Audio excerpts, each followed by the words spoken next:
Today's lecture is obviously going to be super interesting to all of us here.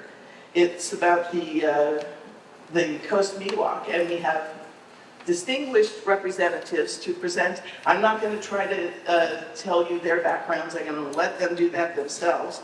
But we have Laurel Ross and Matthew Johnson, so please join me in welcoming them.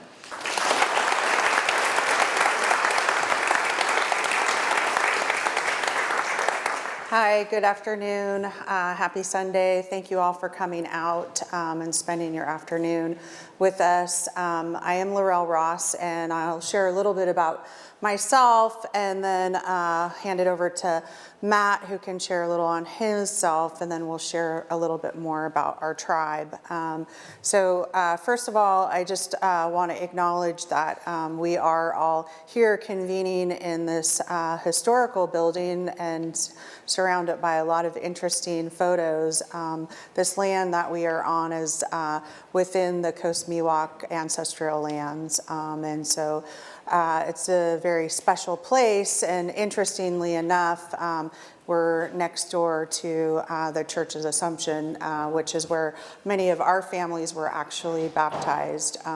This church over here played a very important role in many ways for many people, especially our Coast Miwok families, as well as particularly my family, who through the baptismal records were used as part of us demonstrating our history, our connection, our genealogy, and to place along Marin County here in Tomales. My grandfather was Coast Miwok, and he was born in Marshall, California, and also lived in San Rafael. He was a young man who also was taken along with his siblings to the San Rafael mission after his parents had passed away from non-immunity to disease. My grandfather would later become one of the individuals who moved on to what is now the historical Graton Rancheria. So my family has been here since time immemorial, as all Coast Miwok families have been. Myself, on my grandmother's side, I am also Dry Creek Pomo and Mishawawappo, which are tribes a little north from here in Sonoma County. And I grew up on what was the historical Graton Rancheria, where my mom still lives. And I had gotten involved with the tribe pretty early on in my younger days. I was just 19 when I got elected onto tribal council at that time. And that was during an era of the tribe reorganizing. So we'll unpack some of the things that I'm sharing with you, but part of who I am is deeply intertwined in service to my tribal community and in our contemporary history of trying to find ways to reorganize and reunite and to work together as a community to continue to preserve and practice our culture, as well as connect to our ancestral lands.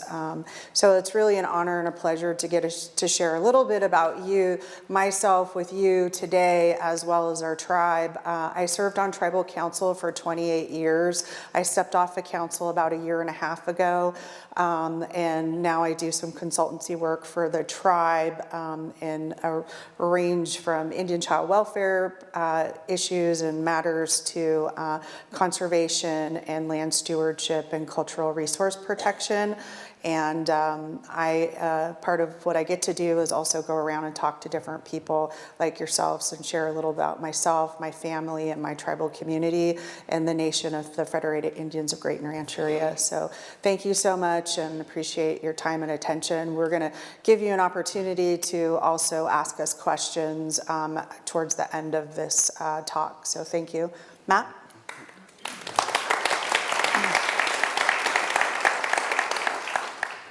All right. Good afternoon, everyone. Openly Kontowish, Ka'awe Oku Matthew Johnson.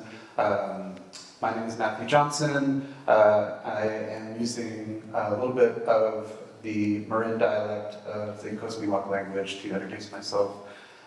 It's our way to say Openly Kontowish, which means I hope you're well. I hope all of you are well today. I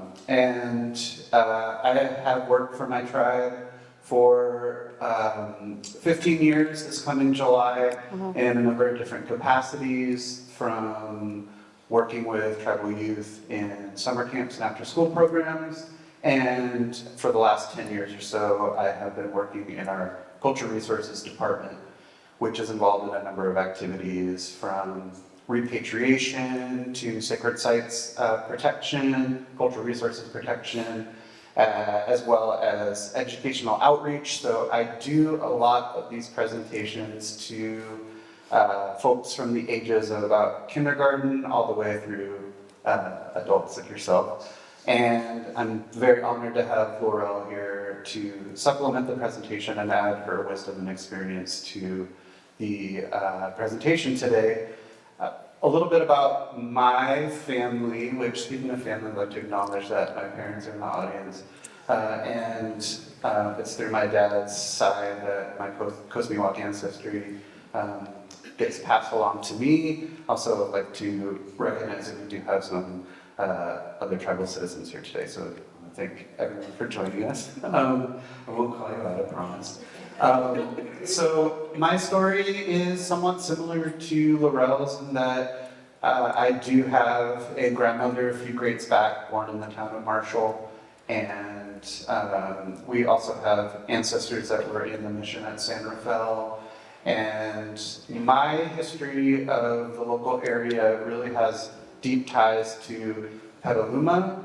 I'd like to acknowledge also that Petaluma is the site of a Coast Miwok village, and Petaluma translates in the Coast Miwok language to sloping ridge or the backside of a hill. It's how we would have recognized the landmark of where the village was located. And my dad was born in Petaluma, my grandfather was born in Petaluma, his mother, so we go back a long ways in that town. I'm very happy and honored to be able to live in that place where so many of my relatives and ancestors have put down roots. So it wasn't a bad drive out here today, and I'm really excited to present to all of you about who we are as a living tribe. As Laurel mentioned, we have been here since time immemorial. That phrase we use to describe our own timeline, which is a little different from the Western idea of time. Some of you may have heard that we've been here for 10 to 15,000 years. We like to say time immemorial, which recognizes our ties to our creation story, that we've been here since this world was created. So without any further ado, we'd like to show you a quick video, and then we'll get into our presentation, and hopefully we have some time for questions.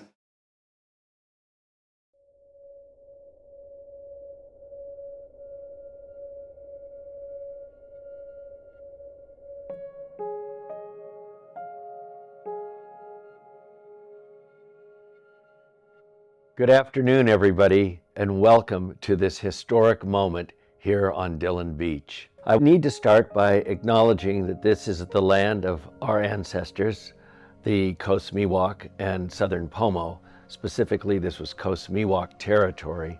And as you may or may not know, all of you here today, we are the Federated Indians of Graton, Rancheria, who are the descendants of people from the land you're standing on. We suffered a traumatic history, one where the landscape was radically transformed, denigrated. In fact, at the time of contact, there were about 20,000 of us in this area, Southern Pomo and Coast Miwok, and within a very short time, within a 100-year period, per capita, more people were lost than actually the redwood trees. Both the trees and the landscape were decimated and greatly compromised. Now, nearly 200 years later, we're back, and we're here to heal. And I want to thank, on behalf of my tribe, again, the Federated Indians of Graton Rancheria, Western Rivers Conservancy, for the vision, for the work they do, not just in acquiring this property and returning it to us, but for all the other properties that they work on returning to Indigenous people for Indigenous care. Which brings me to the point of why acquiring this piece of land for the Federated Indians of Graton Rancheria is so important. It is a site with so many Aboriginal Indigenous species, both in the Estero, the San Antonio Estero, and here on the land. And today we are here and now able to fulfill a prophecy of our elders that the day would come when the non-Indians would be coming back to us for answers about how to live and take care of the land. And here are taking care of this property that was so wonderfully gifted to us by Western Rivers Conservancy. We will create a school here to take care of the land, working together. And with the California Department of Fish and Wildlife, I can't forget them. They are our partners here and were so helpful in providing a grant. So they are part of the building and the maintaining of this wonderful school. An opportunity to work together, Indian and non-Indian alike, to restore a landscape, bring it back to Aboriginal health. And as I always believe, maybe 466 acres in the scale of things doesn't seem that much, but in fact it is. And if it's one good, healthy cell, just remember, good gets good, even faster than bad gets bad. So let's rejoice in the good today that we are creating this place called Dillon Beach.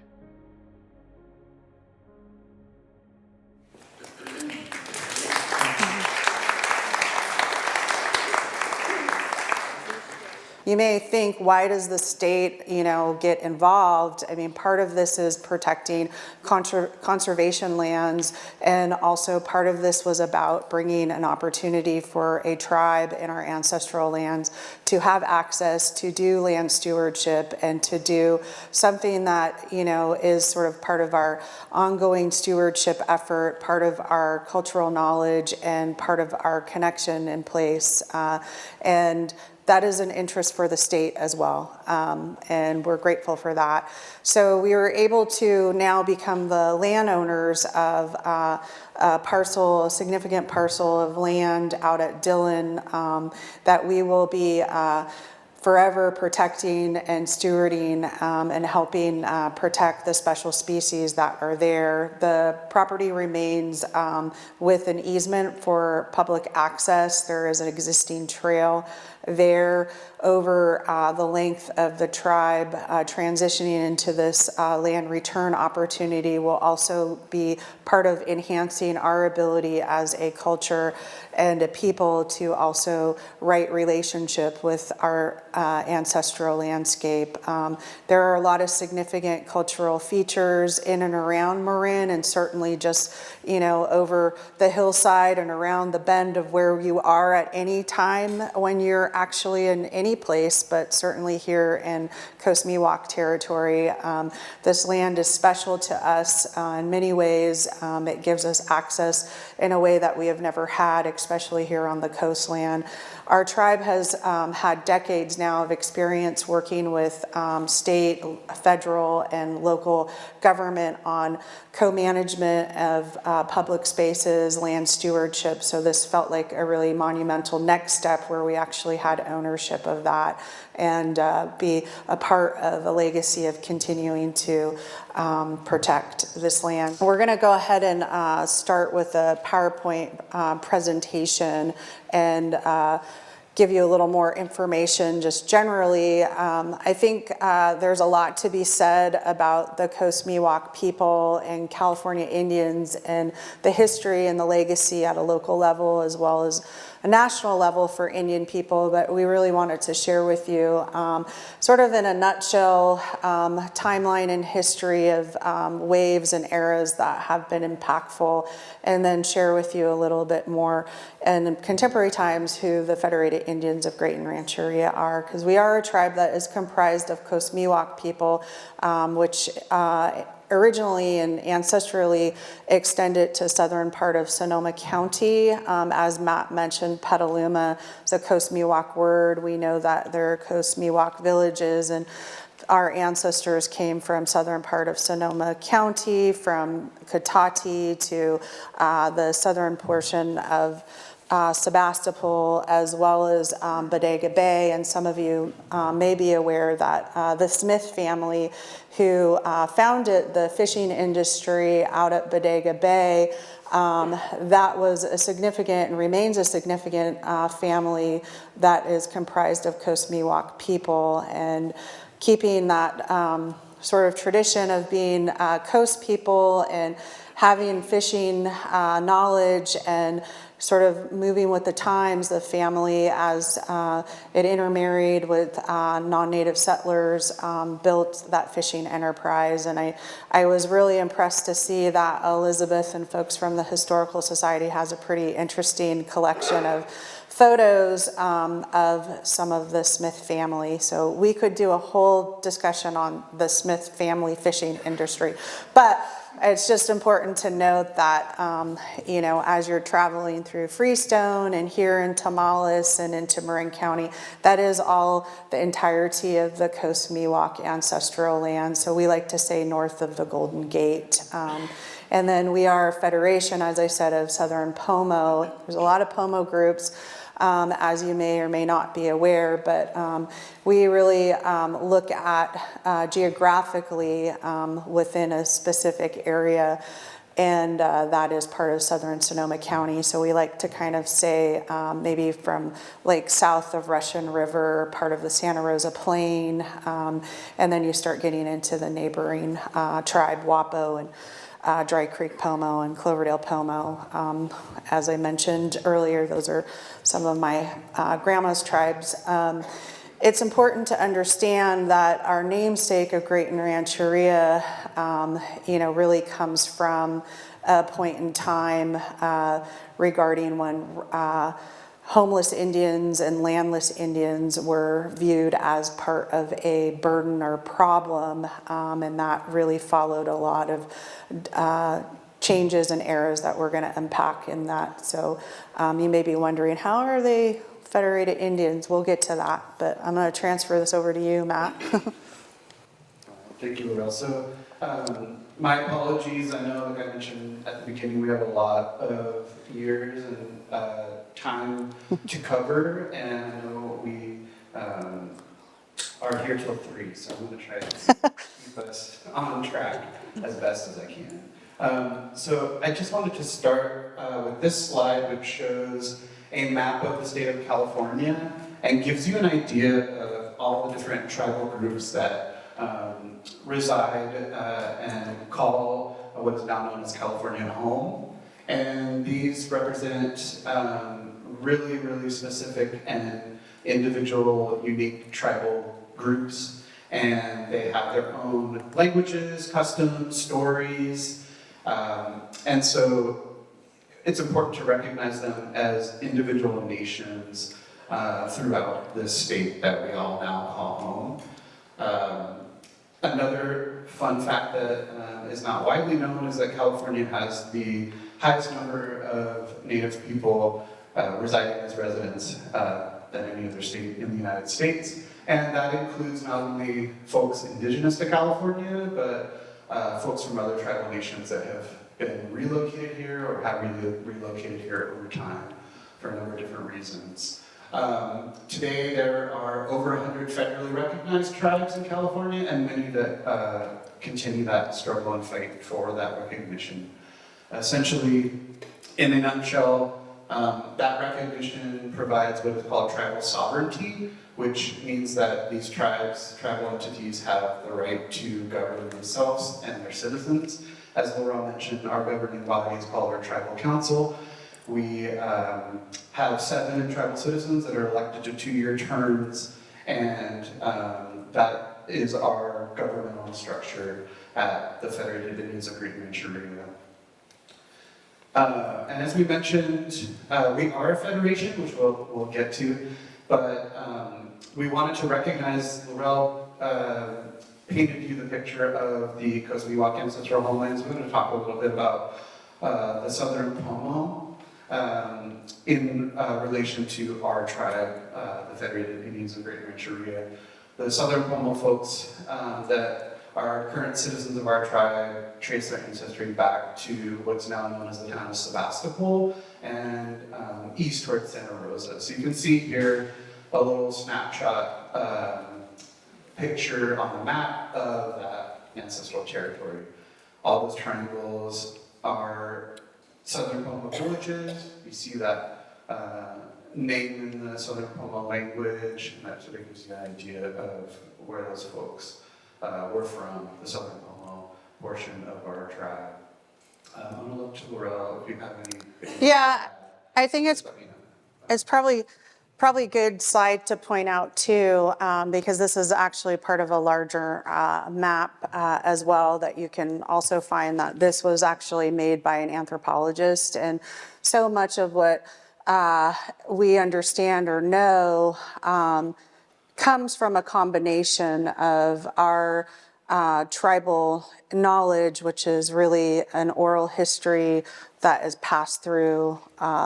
We don't have a same sort of history book type of passing on that knowledge, but what we do have is, our tribal elders who are cultural bearers that continue to maintain their language, that continue to maintain cultural knowledge of sacred spaces and ceremonies and customs. And then we also know that there were a lot of different anthropologists that studied Native Americans, and that was true here in Sonoma and Marin, which, also aids in trying to understand history and people.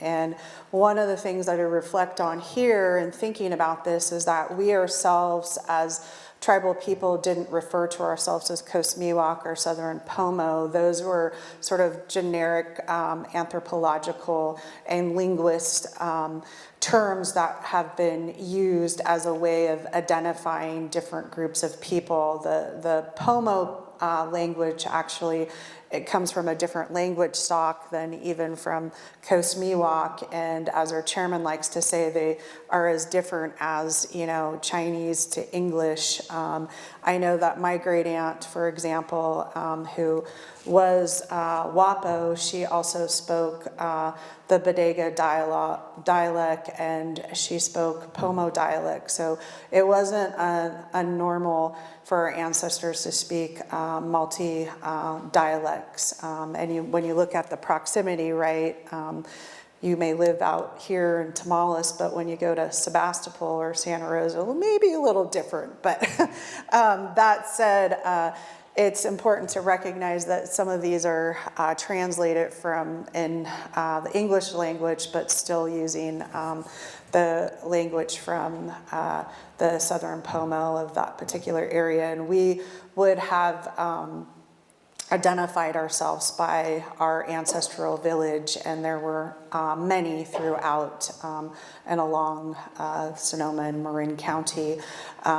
So what we're speaking about, always think about there's kind of that layer that you're peeling back to understand, and we're trying to share with you like a more general context to understanding as well to things that are very complex. And our ancestors were very sophisticated and had a definite, profound understanding of land and language and cultural arts. And it's also understanding that the anthropologist and the ethnohistory aids in our understanding, but it doesn't replace the traditional knowledge from cultural bearers that have and continue to share and train and practice within our tribe. This slide shows some depictions of early California Indian people and just gives you a sense of traditional ceremonial regalia. Basketry as an art form is something that California Indian people are known for all around the world. And another signifier of our differences, even between the Coast Miwok and Southern Pomo people, is the different basketry styles, which is a distinguishing feature along with our languages and stories and so on and so forth. So I wanted to set the stage. I'll talk a little bit later, show you some examples of those baskets. Here we have traditional homes, and for us, the word in our language for house is kocha, and we utilized a few different materials for the homes, redwood bark kochas, as well as tui, and these were our traditional single-family dwellings, and You can see examples today, recreations of those traditional homes at the Marin Museum of the American Indian.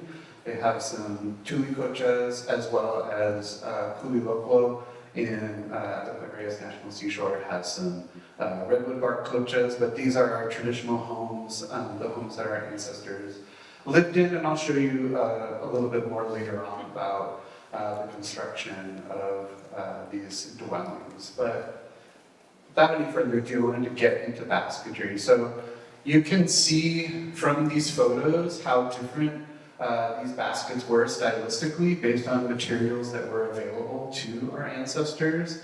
Obviously, Coast Miwok people were closer to the coast, so they had access to materials such as abalone, alabella, and so there are shell beads used in the southern pomo baskets, but these were traded. Again, that speaks to what Laurel was mentioning about speaking multiple languages so that you are able to communicate to other people around you, neighboring tribal people. It's a cultural ethic to make sure that you are asking permission to enter someone else's homelands before you gather materials or you're wanting to trade, things like that. And that's, an ethic that we still hold in high importance today. Coast Miwok and Southern Pomo baskets are exceedingly rare. You don't see them very often. There's a couple of reasons, big reasons for that. For us, traditionally, when someone passed on their possessions, a lot of times were burned or buried along with them. So you can imagine that a basket would break down over time, and obviously if it was burned, it was destroyed at that moment. Some of the other baskets ended up in museums in Europe. You don't really find too many examples of Coast Miwok or Pomo baskets, I should say, baskets from long ago.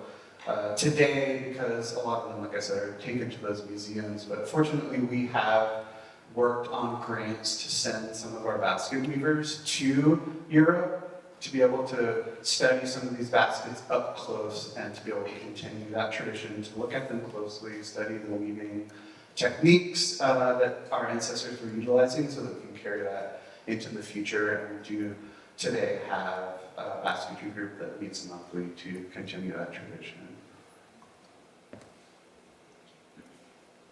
Okay, so here we have a slide from 1579, which is the earliest account of Coast Miwok people interacting with Europeans. This is a story maybe some of you are familiar with, which is the arrival of Sir Francis Drake and his crew to the Point Reyes area. So if you can imagine living since our world was created, thousands and thousands of years going by, living in and amongst our fellow Coast Miwok and Southern Pomo people, other tribal nations around us. It was a strange experience to find these men and ships that we've never seen before, or clothing that we've never seen before, arriving on our ancestral homelands. And this depiction here, it seems friendly, there's gifts being offered, and really the historical account that we have is from a member of Sir Francis Drake's crew. We don't have any written accounts from our people because, as Laura mentioned, our history is an oral history, so these stories are passed down generation to generation. Fortunately for me, I feel blessed to have heard a story from one of our tribal elders about this time and this interaction. And for us, it's a traditional belief that when a relative passed away, their spirit moves west across the ocean. So there is a thought that these strange ships, people dressed in strange clothing, lighter skin, that it was the ghost of our ancestors returning. And so that could be a reason why they're offering gifts to honor the return of those ancestors. And moving forward in time, 1769 to 1823, we have the mission period. And this is a period in time that impacted us greatly. This was a huge, a time of really huge cultural impacts. Our ancestors were taken to the missions, as Laurel mentioned. Both of us have that history in our family of our ancestors being taken to Mission San Rafael, but we also have evidence that ancestors in our tribe were taken to Mission Dolores in San Francisco, Mission Solano in Sonoma, as well as Mission San Jose, Mission Santa Cruz, and Mission Santa Clara. So, as you can imagine, if you're familiar with the Bay Area geography, that's a huge amount of distance to travel away from a place that you had inhabited for thousands and thousands of years, and developed a really intimate relationship with the landscape. And to be pulled out of that, taken to a mission, forced to subscribe against your will to the belief systems of the Spanish was a huge impact to our way of life as Coast Miwok and Southern Pomo people. I know for me, growing up in the California public school system, we didn't really hear a lot about the perspective of the indigenous people, but it's known that up and down the state of California, indigenous people were used as a labor source to build missions. And like I said, that impact to our traditional ways of life as far as using plants for medicines, that strong tie to our ancestral homelands, as well as the ability to practice our language and cultural beliefs, that really was impacted when we were taken to the missions. And then moving into 1840, you have our ancestral territory being claimed by Mexico, and remaining survivors continue to hold on to their traditions as best they could. So this is the Rancho period in the state, and a lot of our ancestors were working on these ranchos throughout the area, and even though the way of life was not that much of an improvement on the missions, you had the ability as an indigenous person working on a rancho to get closer somewhat to your ancestral homelands where you lived. And a lot of our ancestors worked on these ranchos just so they could get closer, return closer to the places that they called home, their village sites throughout time immemorial.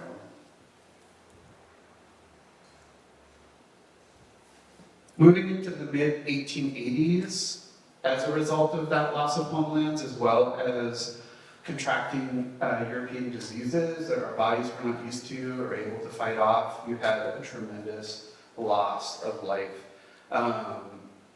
Today, I mean, this is probably a pretty gross underestimate of the impact. They're saying at European contact, the Indian population in California was between 10 to 15,000. I think it was a lot higher than that, especially in this area. Our tribal chairman mentions that this area that we're in, our homelands as Coast Miwok people, was one of the most densely populated areas outside of Mexico City. So, as we all know, it's a beautiful area with a tremendous amount of resources that can really sustain those people being there if they're taken care of in the right way. But today, our tribe consists of survivors, or people who trace their ancestry back to 14 survivors of European contact and its impacts. So as Laurel mentioned, we had to adapt. It is our way of being adaptable people throughout time, and it was no different through the early 1900s when families utilized their traditional skills that they held on to make a living in a changing world. So now you had to get a job, make money to put food on the table for your family, and many of our ancestors utilized skills that they held on to make their way as best they could. And so this also attributes to folks moving around. A lot of us from the Tomales Bay area maybe moved to Petaluma or Santa Rosa or elsewhere because there's more work. And I know for me, my family ended up in Petaluma because there were just more, it was a bigger town, there's more opportunities there.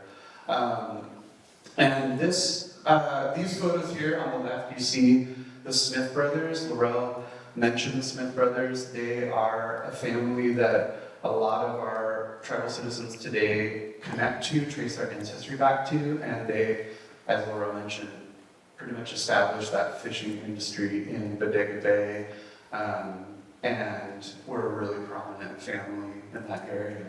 Other people worked seasonal jobs, agricultural work, working in hops, picking fruit, things like that. And you see these, this person in the middle is picking hops, and then you see a traditional camp where people would stay during that time to, do the work. So it was a struggle, but I have heard stories of people traveling by foot from some of these inland places, Sebastopol, Petaluma, Santa Rosa, to the coast to meet with the families that still were out there, to keep their culture alive, those practices such as gathering seaweed and plant materials. This was still happening. It was just a little, or I should say a lot more difficult to access these materials from inland. So usually I do this presentation during Native American History Month, which is November, but I just wanted to honor our veterans that served, especially this gentleman in the middle here who has a very important significance to me. This is my grandfather, Howard Johnson, born and raised in Petaluma, California, and where my Coast Miwok bloodline comes from. And so I really want to thank him for all that he did to allow me to do what I'm doing today. It's because of him that I was aware that I was a Coast Miwok person. He was telling me things when I was a child, and a lot of other things that I understood later on into adulthood, that he was passing on his way of how we were working to keep our cultural lives. So he was keeping that tradition of having plant knowledge as well as fishing and clamming, and so it's through a lot of his knowledge passed directly to me or to my dad to me that really makes me the person that I am today. Keeps me striving and going because I know he would want me to continue to educate and learn. So let's just recap really quickly. We talked about pre-contact. So a takeaway is to think about sort of imagining before non-native contact, non-native settlers were here, that there were many ancestral villages. There was a dense population of Coast Miwok people, of California Indians, and were living here in a high level of sophistication and understanding to stay in a place, as archaeology supports, 10 to 12,000 years. It takes a lot of discipline to stay in one place generation after generation. It takes a lot of skills, resources, and knowledge. Although we do say time immemorial to recognize really sort of a spiritual and a religious understanding of our culture that was predicated on a profound respect for nature and environment and spirits and things that sometimes may seem intangible or are intangible, but as humans we have a sense of that. we didn't have a tribal council or government in the way that we do now. What we had was a traditional society that was really based on headmen and spiritual leaders and different, really women who were also really powerful and played a huge role in terms of social and political and spiritual leadership. So we weren't just passively sort of in the Garden of Eden, we were actively doing prescribed burns. We were actively managing the land here, taking care of our place, ensuring that there was a level of reciprocity between resources and people. That is a culture predicated on discipline, on respect, and a sophistication of systems.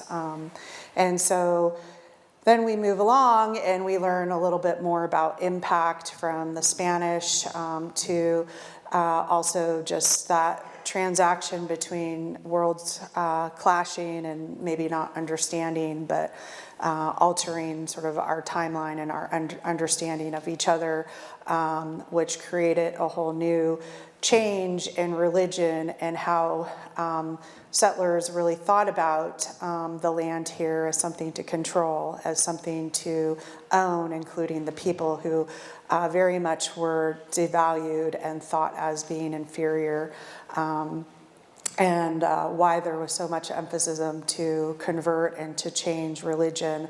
And through that immersion of non-native settlers became a change in the landscape. New plants, new animals, invasive species that we're still all trying to wrap our heads around eradicating.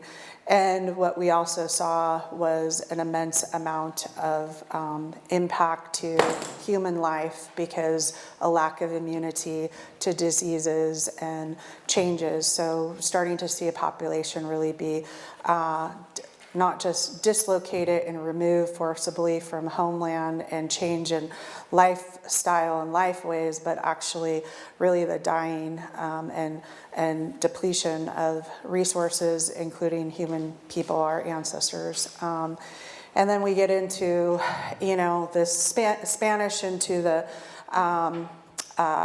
Mexican period, which, most of us have a sense and awareness that California once was under Mexico control, and at one point, through that sort of change, we understand that for many of the Indian people, as the missions became desecularized, is that a lot of the Indian people lived on lands that became ranchos under control of the Mexican period and were continuing to be forced labor.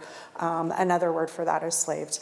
And so we have to understand that in terms of impact to the survivance of ancestors and living memory of people still, in spite of these changes, we're resilient and resisting and connecting and falling in love and having children, or else I wouldn't be here, and neither would Matt.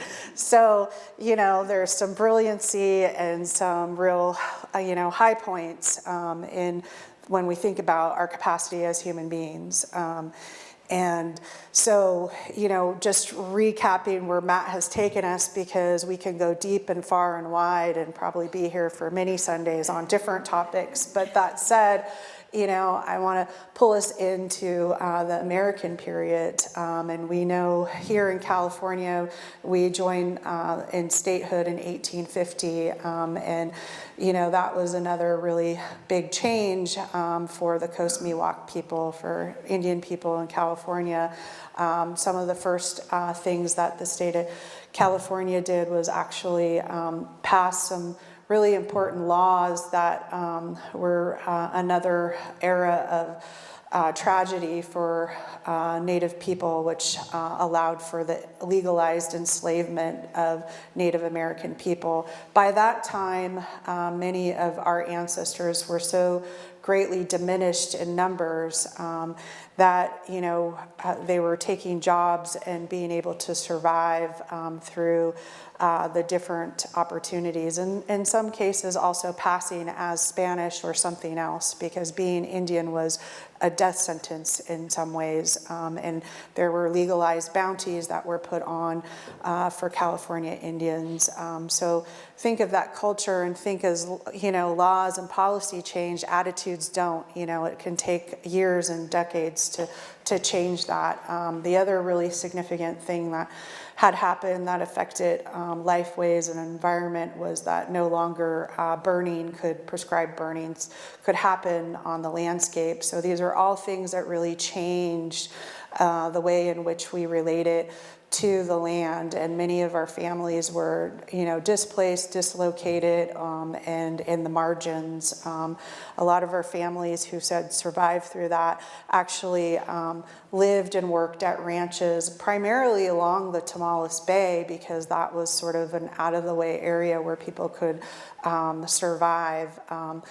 During the early part of into the American history, getting into the turn of the century, there was nationally and then here in California some eras that were policies about assimilation and having Indian people really be taken into a way to change them. One of that was to take Native children from their parents, their families or communities into Indian boarding school.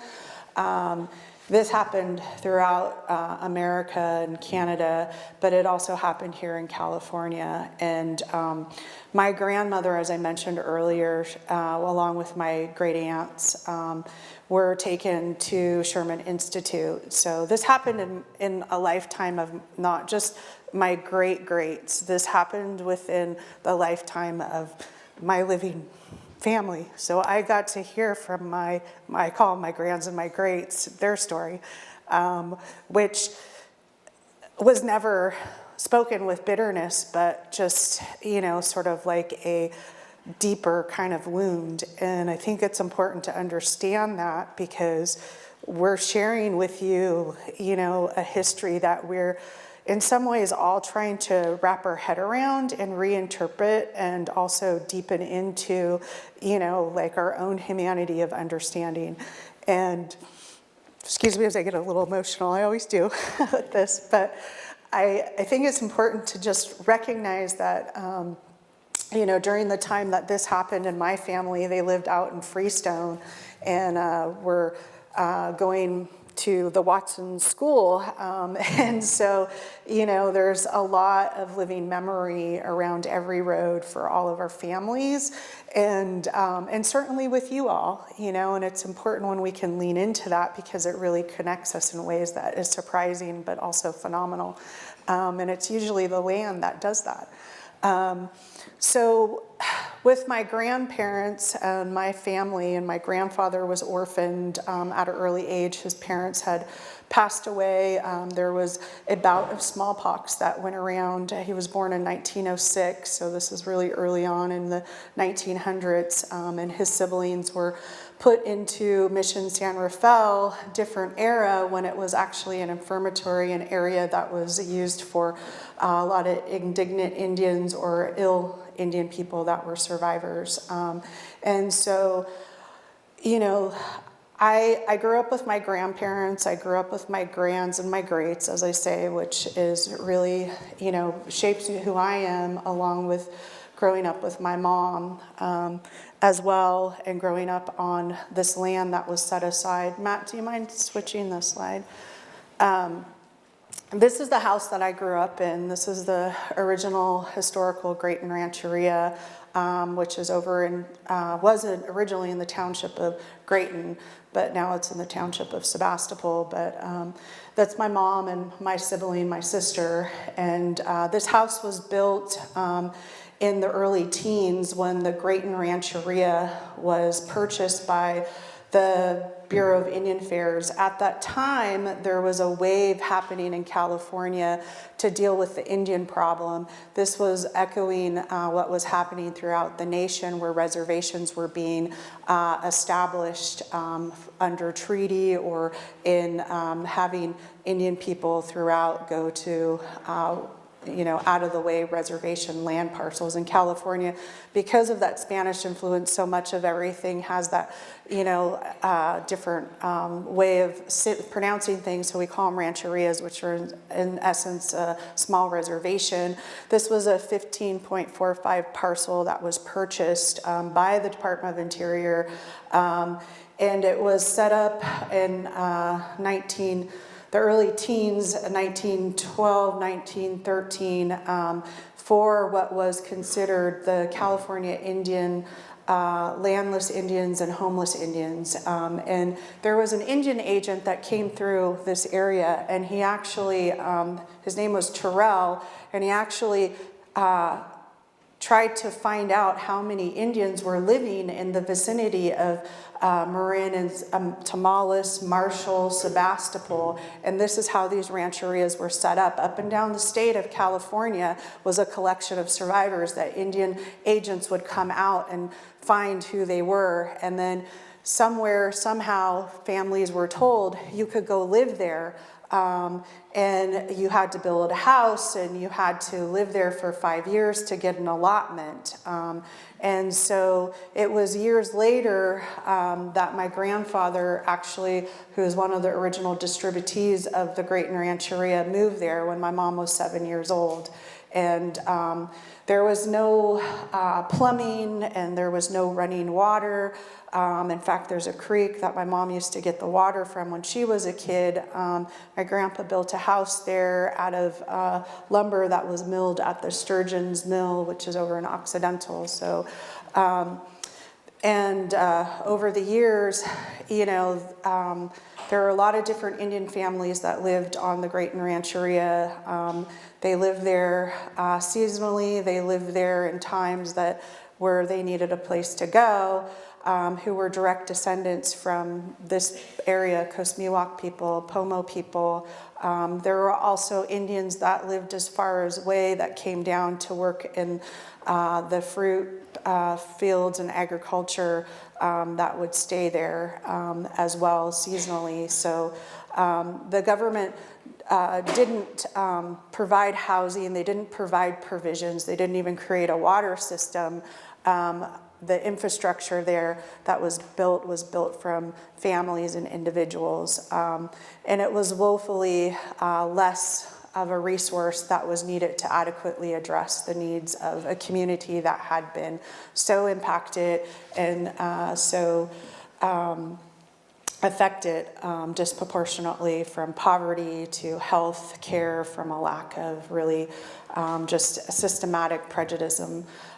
So that lasted through another era that was really important to understand, which has started into the 50s into the 60s and 70s, which became a new era in tribal policy nationally and here in California, which led to the termination of California Indian tribes, which led to the dissolvement of our government-to-government relationship with the federal government.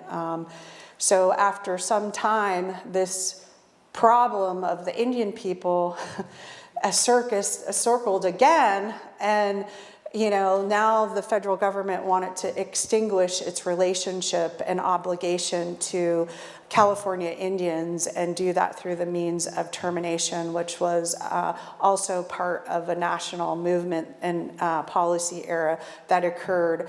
By definition, tribes that are through this system are considered domestic dependent nations.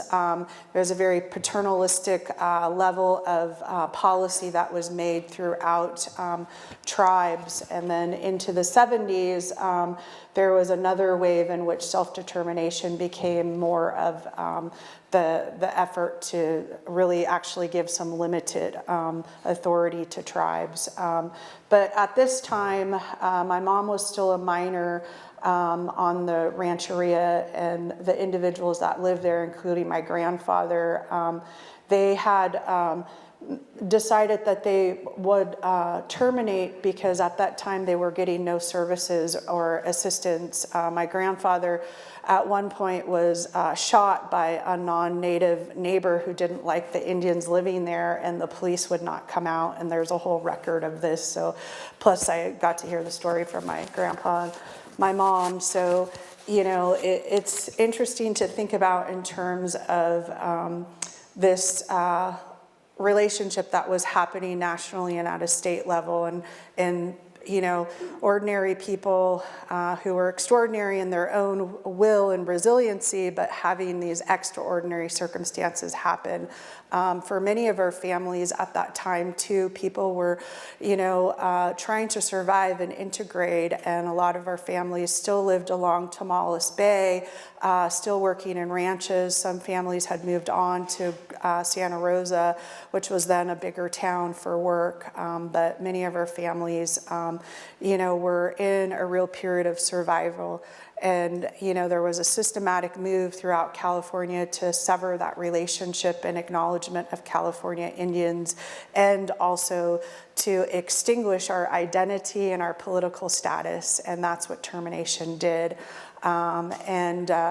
It wasn't until in California in the 80s and into the 90s where there were some landmark lawsuits that occurred that allowed for a lawsuit to move forward to have a lot of tribes that were illegally terminated, including Graton Rancheria, have their status returned.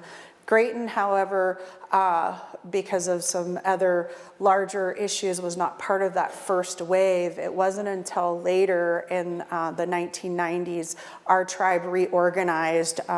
Although we had been living in community and known each other from generation to generation, had intermarriages, had celebrations, continued our social, political, and religious and spiritual connections. It wasn't really until the 90s when, out of all the things to imagine, and some of you may know this, that there was a neighboring tribe from Cloverdale that was trying to build a casino over in Marshall, on which happens to be a cemetery where many of our ancestors, including my grandpa, is buried at.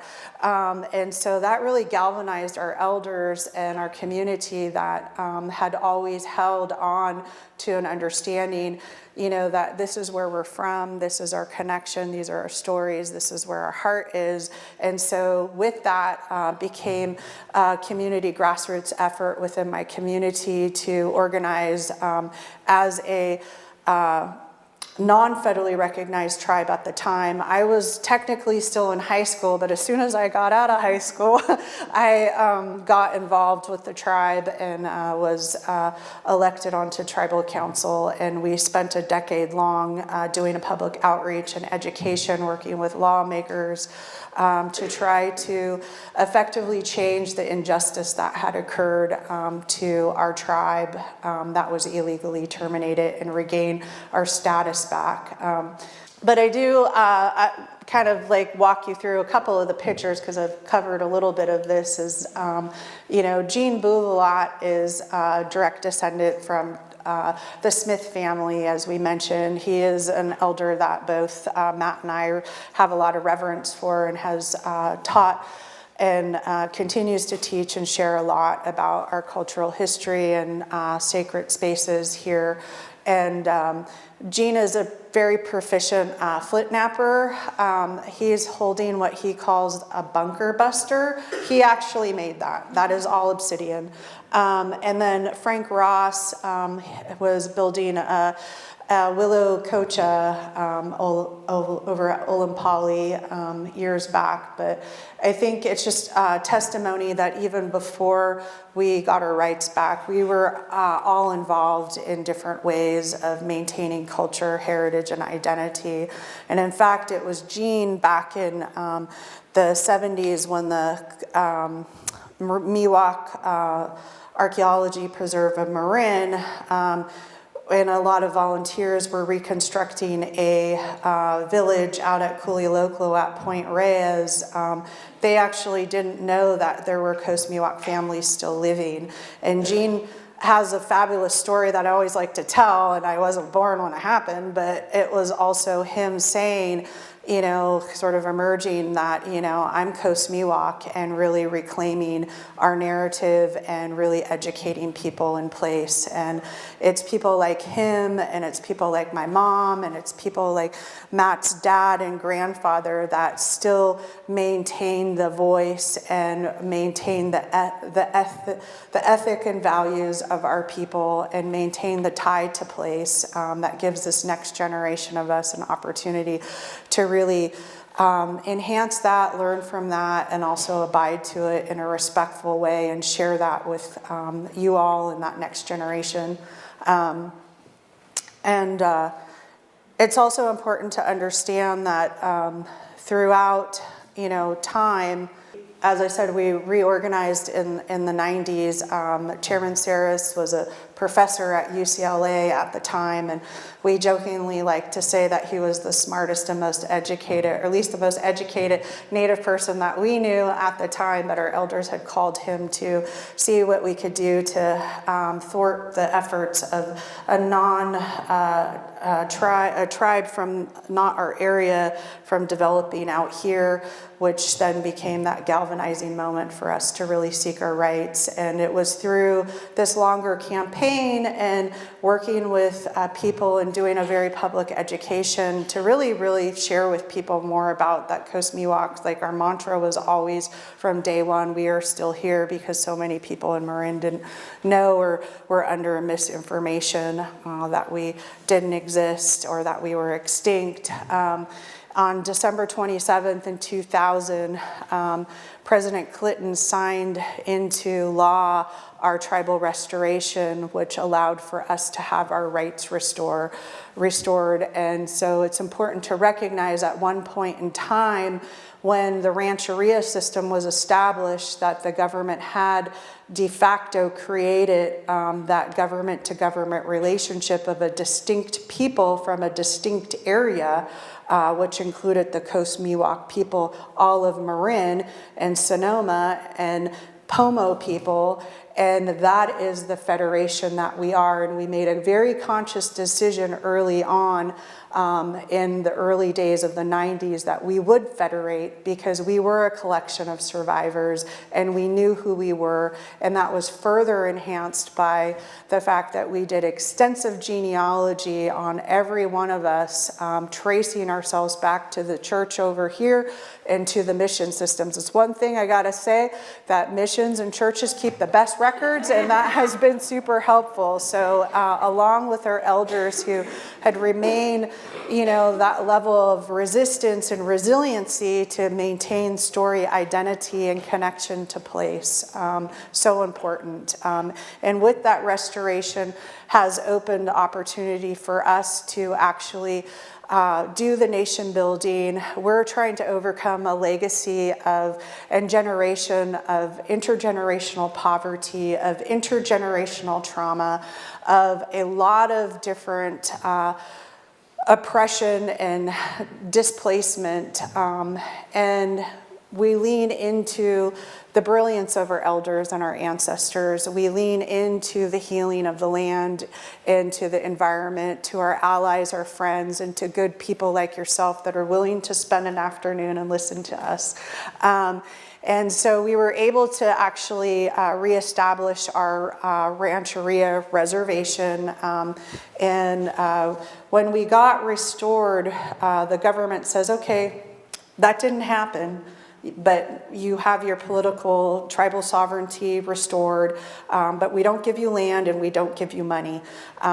What we do is give you opportunity for grants to address housing, education, and health.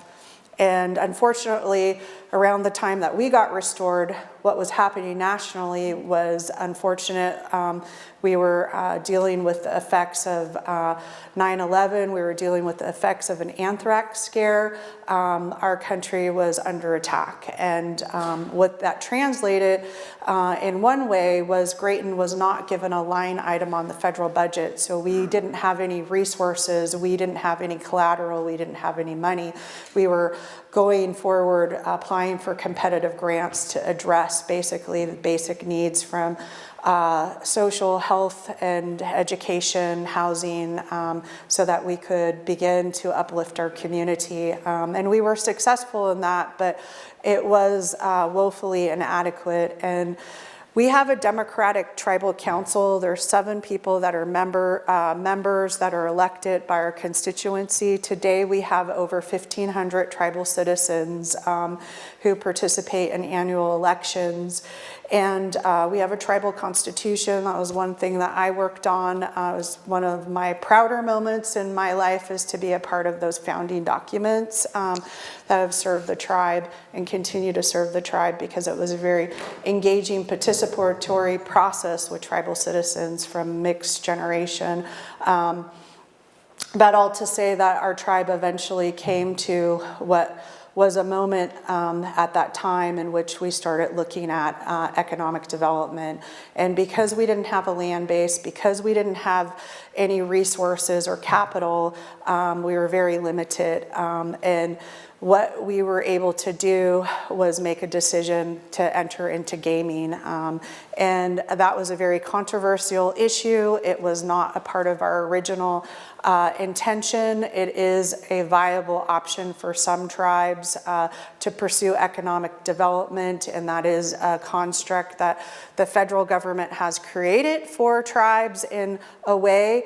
We were fortunate enough to decide to do it in a way that would honor the values and ethics of our tribe and look at it as a way that could not just uplift ourselves, but also other Native people as well as other non-Native people. And part of the over a decade now that we have had our economic development, we have seen a huge increase in graduation rates for high school. We've also fully fund our citizens to go to college, and we've seen a huge increase in people getting secondary higher education or vocational training. We have all of our 18-year-olds as the part of their rites of passage, which Matt is a part of going through a civics, history, and cultural program so that they understand what it means to be an adult in a tribal setting in their tribal community. We have been able to address the needs of our aging tribal elder population, who without them would not be able to have given this opportunity to us. For all of our tribal elders, and in fact all of our tribal citizens, we provide a health plan for them, which is in addition to the funding that the federal government gives, which we give to the Sonoma County Indian Health, which benefits all Indian people in Sonoma in that service area. Additionally, we have been seeing an increase in home ownership within our population, which is really important. We do a lot of cultural events and a lot of educational events. Some of the more recent things that we have been involved in is an organic farm. We provide eggs and produce on a weekly basis to our community, and we do a home delivery for our tribal elders who primarily like the eggs right now. And we'll be expanding out to a 40-acre ranch over in Rohnert Park, and we are really embracing agriculture and as a way to also contribute to the food security within our local community. Our casino resort has been very successful from early on. We were committed to dignity in the workplace, as Chairman Saris likes to say, and that is predicated on the fact that most of us come from really humble beginnings, and that we recognize that the people that work for us are, building a community and dedication to service, and we want to do the right thing for them as well, and they're part of our extended family. We have, a high standard for making sure that all of our employees at the casino resort have 100% coverage for health care and low cost for coverage for their families. We also do a lot of different social justice programs between the tribe and our casino development that uplifts people and helping them on their pathway to legalize their immigration status. We don't hire people that don't have the proper papers, but we do help walk them through the process so that they can legitimize that for themselves. We also have a literacy program, which plug Paul over here, who does the literacy works in our area, which is really important, so that people have the same opportunities that we're trying to give back to our community. We also fund, and we're the only tribe that is funding millions of dollars into the UC system to allow for other Indian people in California who may not even be enrolled with the tribe to get a free paid education. And I'm really proud of that because I have served in my community for so long, and I started fresh out of high school. I'm about 1 week away from getting my bachelor's degree. And my shameless plug for an applause, but I really have to say that, the working for our community has given us the opportunity to learn directly from elders in a way that you would never find in another institution and from the community. And I think it's important to have both. And I also just want to say that, Graton remains very committed to partnering with Native and non-Native organizations to continue on our mission of social justice and environmental stewardship. We can't fix the past, but we can learn from it. And we can understand that we make a difference individually and collectively for a future that hopefully will give us the skills, maybe not to, fix all the problems, but to be able to navigate in a good way, in a way that our ancestors were able to since time immemorial. So I appreciate your time and attention, and I'll pass it back to Matt for closing statements, and then I think we'll have a little time for questions? Maybe, Elizabeth? Maybe in the parking lot? Maybe just a little bit of time for questions. What is the status of people learning Miwok language? Thank you for asking. The question was, what's the status of people learning the Coast Miwok language? So we've had for over a decade a language revitalization, and so we have actually in-person classes that have occurred. The pandemic really upsetted a lot of our programming, but we do have an online program for our tribal citizens that allows for them to learn the language, and then we incorporate it into our events as much as possible. So we're seeing an upsurge for the Coast Miwok people. This is Sarah Ballard, and she was the last fluent speaker, and she's related to Jean Bouvelat, the bunker buster maker. And she actually worked with a linguist and recorded on wax cylinders the Coast Miwok language. So a lot of what we know is attributed to her, and we've been able to do a standardized Coast Miwok dictionary because we do have, the Coast Miwok from Bodega Bay dialect, and then we have the Marin dialect, and then we have a standardization so that people can learn how to integrate that. So we have some speakers now, some are more fluent than others, and we have another generation that are learning throughout our programs. Thank you. In the blue jacket. Related question. A friend of mine is in Ukiah, and he's 80 years old, and he inherited from his father some written language by the poems of that area, and he wants to know what to do with that. Oh gosh, well, yeah. I would say reach out maybe to Matt and I at the tribal office. We can probably steer you in a direction. We have contacts for different POMO groups, so I'd be happy to kind of steer you better in that direction. There's a question from you over here. This is Marcia from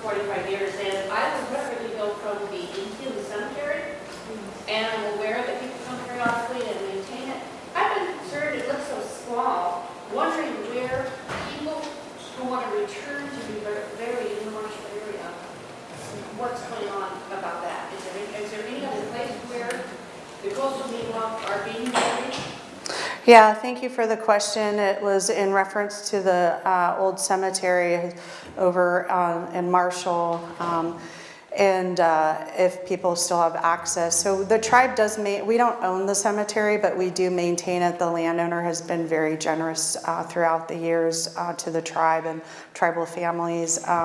And so it is small, and we do maintain it, and there's very limited room. So we really have to think about that. But we did have a tribal elder who has now passed away, who oversaw and protected another tribal cemetery in our ancestral area, and that particular location may over time be something that we're continuing to explore if that's an appropriate site. A lot of families do have their individual family plots, so we don't have a designated area, unfortunately. I think that's about all. Okay, thanks, Elizabeth. Thank you.